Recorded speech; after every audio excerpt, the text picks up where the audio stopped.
The crystalline dome of Outpost 7 glittered under the harsh light of twin suns.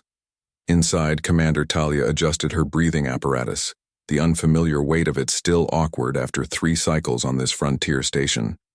As the only Craxian, assigned to work alongside humans, she had expected challenges. What she hadn't expected was Tom. Tom was unremarkable by human standards. Average height, brown hair, plain features. Yet there was something unsettling about him. While other humans avoided the more dangerous sections of the outpost, Tom volunteered for them. While others kept respectful distances from alien species whose biochemistry could harm them, Tom approached with casual interest. "The atmospheric readings near the southern ridge are getting worse," Talia reported during the morning briefing. "Sulfur levels have tripled overnight." Station Director Reed nodded gravely.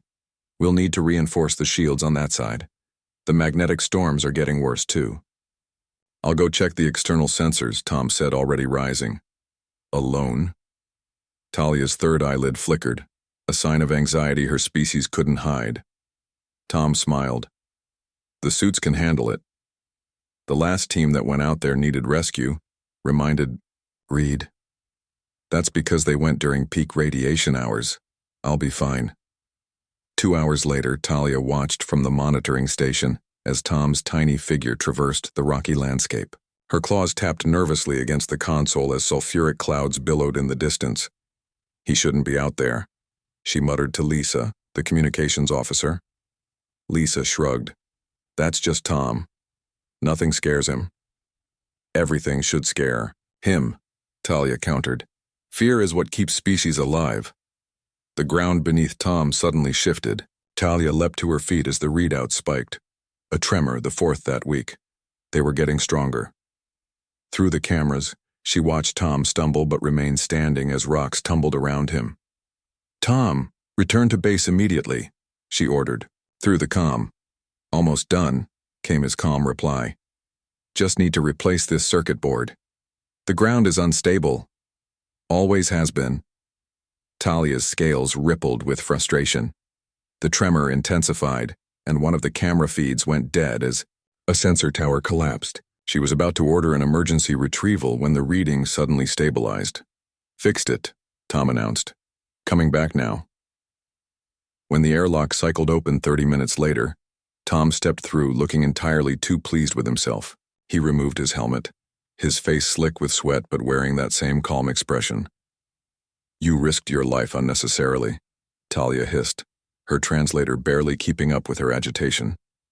"The sensors needed fixing," he said simply. "We could have sent a drone. Drones can't improvise. The whole housing was melted. I had to rewire it completely." Talia's tail lashed behind her. "Aren't you afraid? This planet has killed 17 researchers in 3 years." Tom considered this. Being afraid wouldn't have fixed the sensor. Days passed, and Talia found herself observing Tom more closely.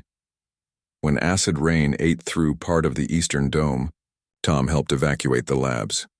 When the station's AI malfunctioned, locking 3 technicians in a rapidly depressurizing chamber, Tom manually overrode the system. Each time, he moved with the same steady determination, unburdened by the terror that would paralyze most rational beings. The mystery of it consumed her. Craxians had evolved as prey animals on their homeworld. Fear was their companion and teacher. Humans had been prey too once, hadn't they? So why did Tom act as though danger was merely an inconvenience? The answer came during the worst magnetic storm of the season. Alarms blared as the outpost's power fluctuated. In the mess hall, refugees from damaged sections gathered under emergency lighting. "The coolant system for the reactor is failing," Director Reed announced grimly.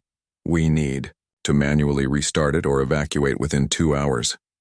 The maintenance tunnels will be flooded with radiation," Talia protested. "I know." Reed looked exhausted. "We're preparing the evacuation shuttles." "I can do it," Tom said quietly. The room fell silent. "Even in a radiation suit, you'd receive a lethal dose," Reed said. "Maybe," Tom acknowledged. "But everyone makes it home that way." Later, as Tom prepared at the tunnel entrance, Talia confronted him. "This is suicide," she said bluntly. "It's a calculated risk." No calculation justifies this probability of death. Tom paused, checking his suit's seals. You know humans are persistence hunters? Talia blinked, confused by the non sequitur. Before we had tools, we chased prey until they collapsed from exhaustion, he continued. We didn't have claws or fangs or venom. All we had was endurance and the willingness to keep going when it hurt. What does that have to do with radiation poisoning? Everything. He secured his helmet. We've always done things that seemed impossible because the alternative was worse. We're afraid, of course we're afraid, but we've learned to carry our fear like a tool rather than a burden. He stepped toward the tunnel entrance. Aren't you afraid, human? Talia whispered, her translator catching the tremor in her voice. Tom turned back.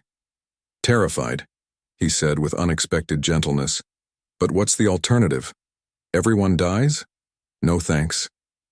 She shivered at what he said, not because it was frightening, but because in that moment, she finally understood. The repair was successful.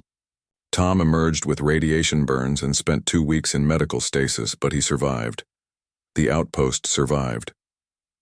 During his recovery, Talia brought him reports and occasionally questions about humanity. She learned that what she had mistaken for, fearlessness, was something else entirely, a relationship with fear that her species had never developed. On the day Tom returned to duty, another tremor shook the outpost. Minor, but enough to make Talia's instincts scream for safety. This time, when she saw Tom walking calmly toward a damaged section rather than away from it, she followed. Aren't you afraid?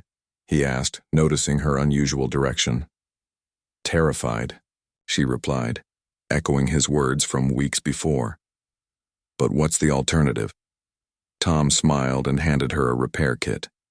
Together they walked toward the problem, carrying their fear like a torch into the darkness, illuminating the path forward.